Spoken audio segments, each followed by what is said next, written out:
तो प्यारे दोस्तों, आज मैं आप सबको कक्षा 12 का भौतिक विज्ञान का अखिल अनसोल्व प्रश्न पत्र हल करवाऊंगा। इस प्रश्न पत्र में काफ़ी सनों के पेपर हैं, जैसे कि 2014, 2015, 2016, 2017, 18, 19, 20। तो अब हम किसी एक सन 2020 का ही प्रश्न पत्र को हल करते हैं। तो आइए सबसे पहले हम खंड ए में ऑब्जेक्टिव क्वेश्चन को ख़त्म करेंगे, फिर उसके बाद खंड बे, और उसके बाद है फिर खंड से, खंड दे और खंड ये। तो सबसे पहले हम खंड ए को हल करेंगे। तो आइए देखते हैं ये किस प्रकार होगा। तो आइए प्यारे विद्यार्थियों, अब हम खंड ए का प्रश्न 1 का पहला प्रश्न करते हैं। वैद्युत फ्लक्स का मात्रक क्या होता है? फर्स्ट में है न्यूटन प्रति कूलम, सेकंड में वोल्ट इंटू मीटर, थर्ड में है वोल्ट प्रति मीटर और फोर्थ में है न्यूटन प्रति कूलम। तो आइए इसे हल करके निकालते हैं किस तरीके से इसका जो मात्रक है निकलेगा।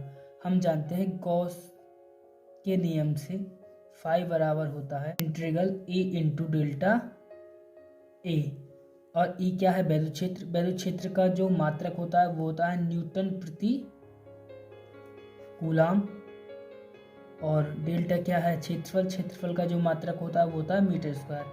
क्या देखिए ये कोई मात्रक है इसमें? न्यूटन प्रति coulomb into metre square, newton प्रति coulomb, volt into metre, volt प्रति मीटर, और चौथा न्यूटन प्रति कूलम। इनमें से कोई सा भी ये मात्रक नहीं है। तो अब कौन सा मात्रक होगा? आइए दूसरे तरीके से देखते हैं। हम जानते हैं कि वोल्ट इक्वल होता है माइनस ए इंटू टेल डी आर, अल्प दूरी बोलते हैं इसे। ये वैद्युत क्षेत्र का जो मात्रक होता है हम जानते हैं न्यूटन। इसे समीकरण फर्स्ट मान लीजिए, इस वाले को इसे फर्स्ट मान लीजिए, न्यूटन प्रति कूलम, और ये अल्प दूरी के लिए क्या आ गया? मीटर। वोल्ट जो निकल के आया हमारा क्या है? न्यूटन प्रति कूलम इंटू मीटर। हम जानते हैं न्यूटन प्रति कूलम इंटू मीटर की जगह हम क्या पुट कर सकते हैं? वी, मतलब वोल्ट। तो इसका जो मात्रक निकल के आ जाएगा, वो आएगा वोल्ट इंटू मीटर। आप मेरी बात को समझ गए? क्योंकि न्यूटन प्रति कूलम इंटू मीटर, ये समीकरण सेकंड, न्यूटन प्रति कूलम इंटू मीटर की जगह हम इसे पुट कर देंगे वी को। तो ये हो गया वोल्ट इंटू में 1 मीटर बचेगा मीटर। तो फाई बराबर आ गया वैद्युत फ्लक्स का जो मात्रक होगा वो होगा वोल्ट इंटू मीटर। तो कौन सा सही है? सेकंड सही है। समझ में आ गया होगा आपको। अब हम खंड ए का दूसरा प्रश्न करते हैं। पहला तो हमारा प्रश्न हो गया, अब दूसरा करते हैं। एक 24 ओम प्रतिरोध वाले तार को एक समबाहु त्रिभुज के रूप में जोड़ा जाता है। किन्हीं दो शीर्षों के बीच प्रभावी प्रतिरोध निम्नलिखित होता है। पहला है 9/2 ओम, दूसरा है 16/3 ओम, तीसरा है 12 ओम और चौथा है 24 ओम। तो आइए हल करके देखते हैं इनमें से कौन सा होगा। ये कह रहा है एक 24 ओम प्रतिरोध वाले तार को एक समबाहु त्रिभुज के रूप में जोड़ा जाता है। ये कोई 24 ओम प्रतिरोध वाला कोई तार है जिसका जो प्रतिरोध है वो कितना है? 24 है।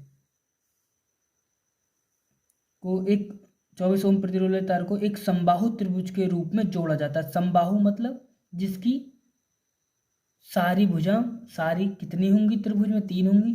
तो जिसकी तीनों भुजा बराबर हो, इस तरीके से।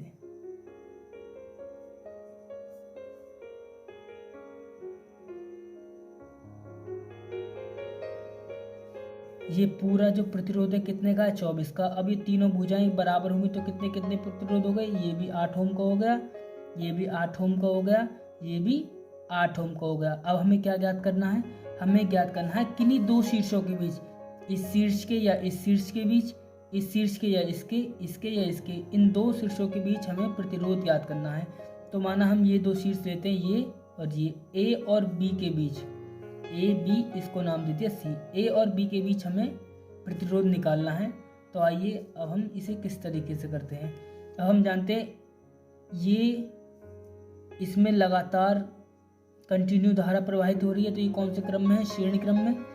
तो R इक्वल्स टू हो जाएगा R1 प्लस R2, इसे R1 मान लो, इसे R2 और इसे R3। तो R इक्वल्स टू हो गया, R1 कितना 8 और R2 भी कितना 8, तो ये हो गया 16 ओम। अब ये R3 अलग है, तो अब ये किस तरीके से हो गया, ये कुछ इस तरीके से आपका प्रतिरोध, ये दोनों जुड़ करके एक हो गए 16। अब ये आमने सामने आ गए, जब आमने सामने आ गए तो ये कौन से क्रम में होगा, समांतर क्रम में। और समांतर क्रम किस तरीके का होता है, समांतर क्रम होता है 1/r बराबर 1/r1, मतलब ये इसे r डैश मान लो, 1/r डैश प्लस 1/r3। अब इसे करते हैं, अब देखिए आप 1/r इक्वल्स टू हो जाएगा 1/r डैश कितना निकल के आया था 1/16 प्लस R3 कितना है 1/8। दोनों का एलसीएम ले लीजिएगा, एलसीएम कितना आ गया 1/r इक्वल्स टू आ गया 16, ये 1 बचा प्लस R दूना 16, 1/r इक्वल्स टू हो गया 3/16, या R बराबर हो गया 16/3। तो आपको कितने ओम का प्रतिरोध आया, कौन सा सही है आपका, ये 16/3 सही है। ये आपको अच्छी तरीके से समझ में आ गया होगा। ये दोनों श्रेणी में जो आया, ये दो समांतर में, तो इसका जो प्रतिरोध निकल के आएगा वो निकल के आएगा 16/3। तो इसका दूसरा ऑप्शन सही है। तो प्यारे विद्यार्थियों, अब हम खंड ए का ग प्रश्न करते हैं, जो कि इस प्रकार है। एक प्रत्यावर्ती परिपथ में R बराबर 10 ओम, XL बराबर 200 ओम तथा XC बराबर 200 ओम श्रेणी क्रम में जुड़े हैं। आरोपित वोल्टता तथा प्रवाहित धारा में कलांतर है, कितना होगा। फर्स्ट है 0 डिग्री, सेकंड है 30 डिग्री, थर्ड है 45 डिग्री और फोर्थ है 90 डिग्री। तो आइए देखते हैं। एक प्रत्यावर्ती परिपथ में R होता है प्रतिरोध कितना है 100 ओम। XL होता है प्रेरकीय प्रतिघात, आपने पढ़ा होगा XL प्रेरकीय प्रतिघात 200 ओम, तथा XC होता है धारतीय प्रतिघात, ये भी 200 ओम है। श्रेणी क्रम में जुड़े हैं। तो सर्वप्रथम सबसे पहले हम एक प्रत्यावर्ती परिपथ बनाते हैं।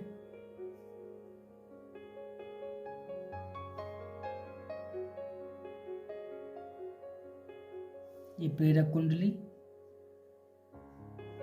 संधारित्र,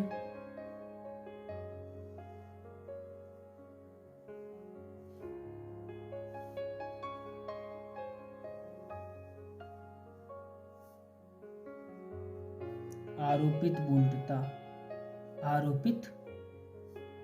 वोल्टता। जब इसमें I धारा प्रवाहित होती है, ये क्या है प्रतिरोध R, ये प्रेरक कुंडली XL और ये है धारतीय प्रतिघात XC। जब इसमें से I धारा प्रवाहित होती है तो इस धारा का ये सब क्या करते हैं, विरोध। जब विरोध करते हैं तो हमें इसके लिए निकालना है कलांतर, और कलांतर किस तरीके से निकलेगा आइए देखते हैं। हम जानते हैं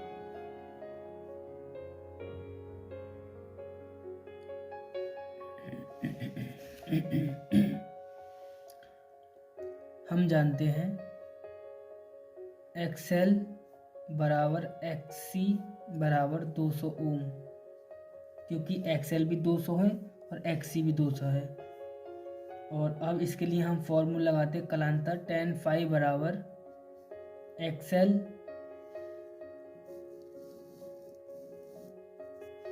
माइनस के XC अपॉन R।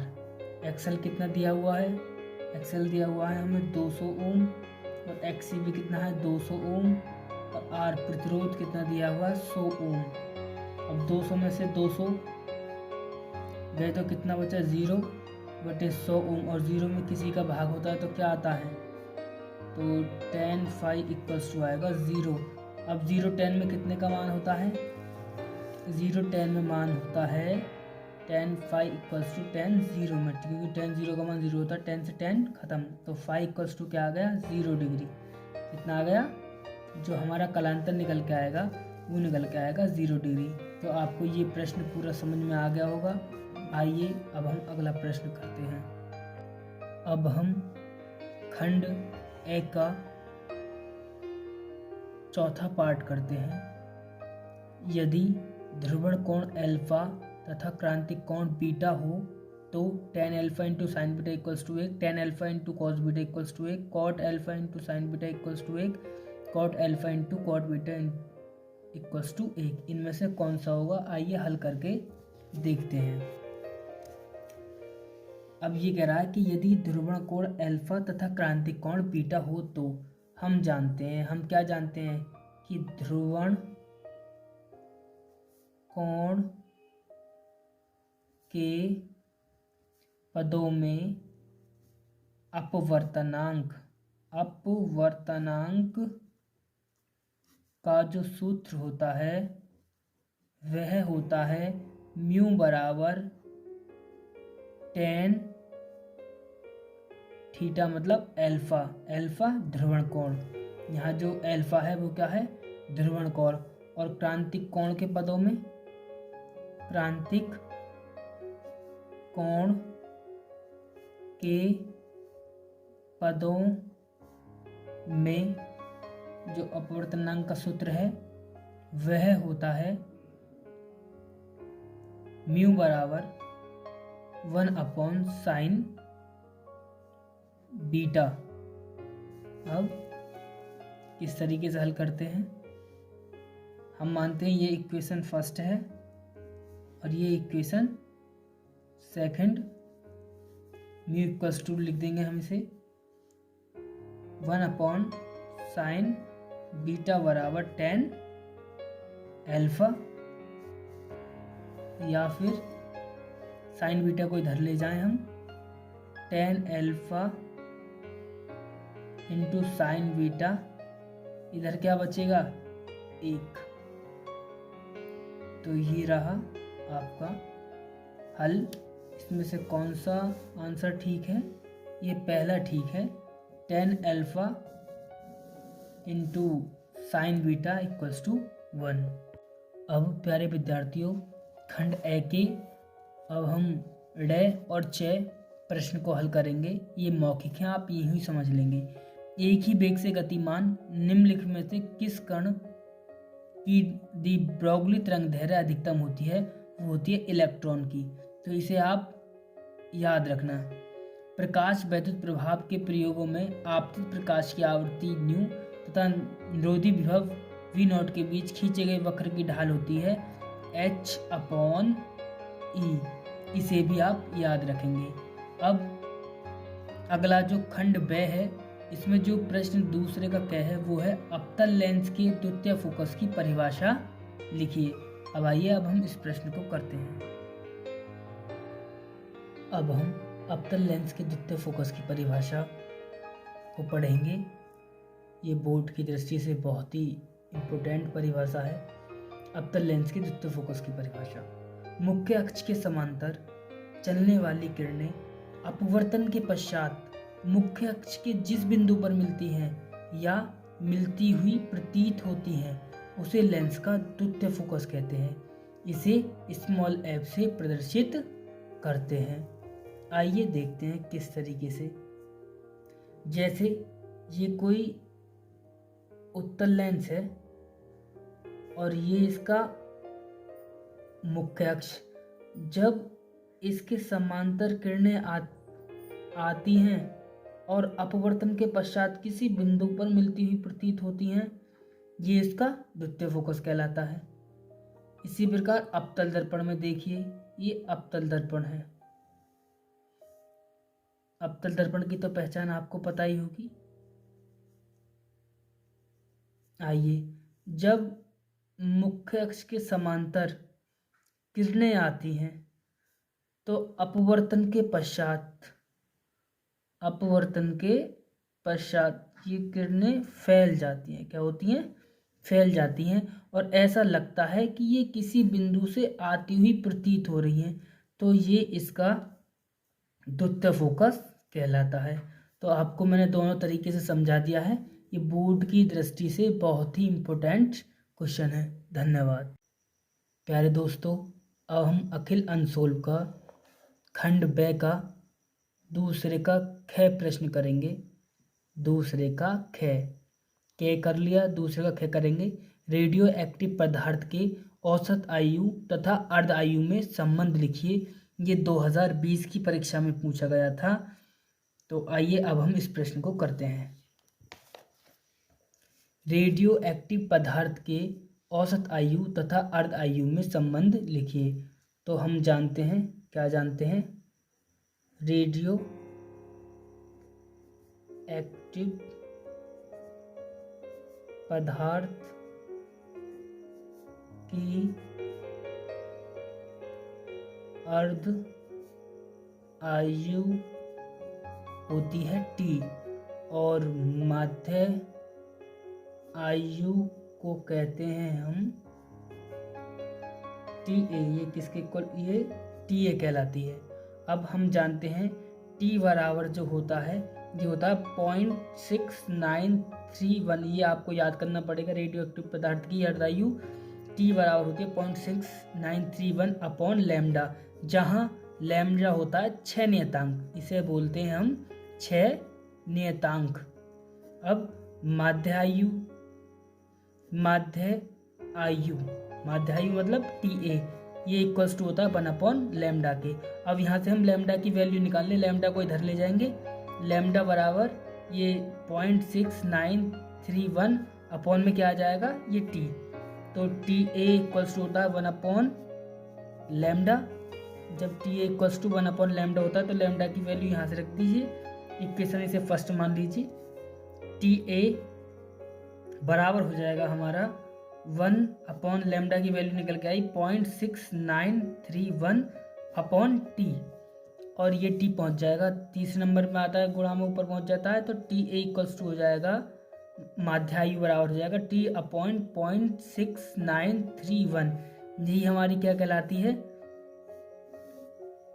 अर्धायु और माध्यायु में संबंध। तो ये बहुत ही आसान है और बोर्ड की दृष्टि से बहुत ही इम्पोर्टेंट है, जो 2020 में पूछा।